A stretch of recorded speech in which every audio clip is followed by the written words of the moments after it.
May natikman akong masarap sa isang resto at susubukan ko kung magagaya ko ba siya. Honey walnut shrimp. Let's start cooking. So ito siya. I have my walnuts and my shrimps. First of all, huhugasan ko yung aking walnuts para clean siya. Excess water, drip off. Then aking shrimps on the other side, gagawin ko dito, iba-brine ko siya. Pero hindi lang siya simple brine. I will just use a little bit of salt, baking soda, and cornstarch. Mix ko yan. We will leave that for 10 minutes. And on the other side, I have my pan here.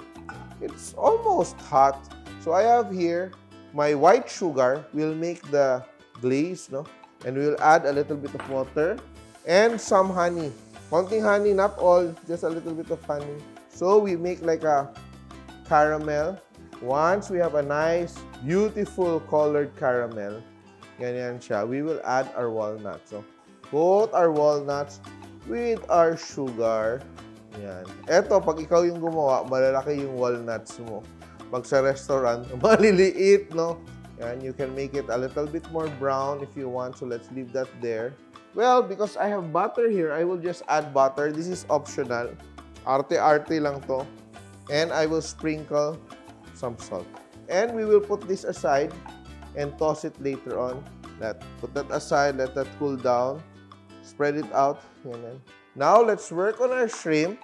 After we season with salt, baking soda, and starch, yan, we will rinse off. Kung iiwan mo yung baking soda dito sa ating recipe, possible na magiging medyo bitter yung ating shrimp. And now, kunin natin yung ating shrimp, no? And we will remove the excess moisture and we will make our batter.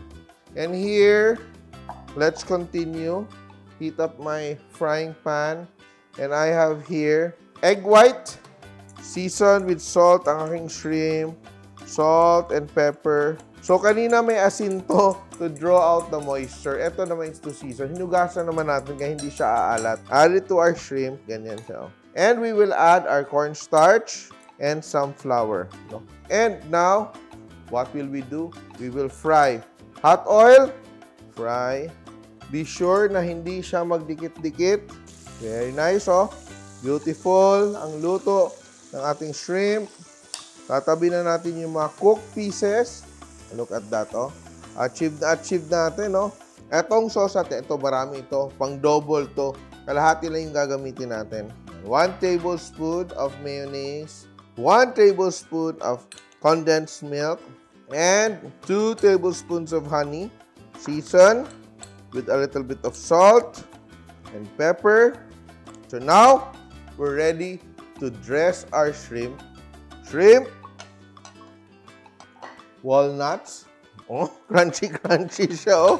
Oh, wow.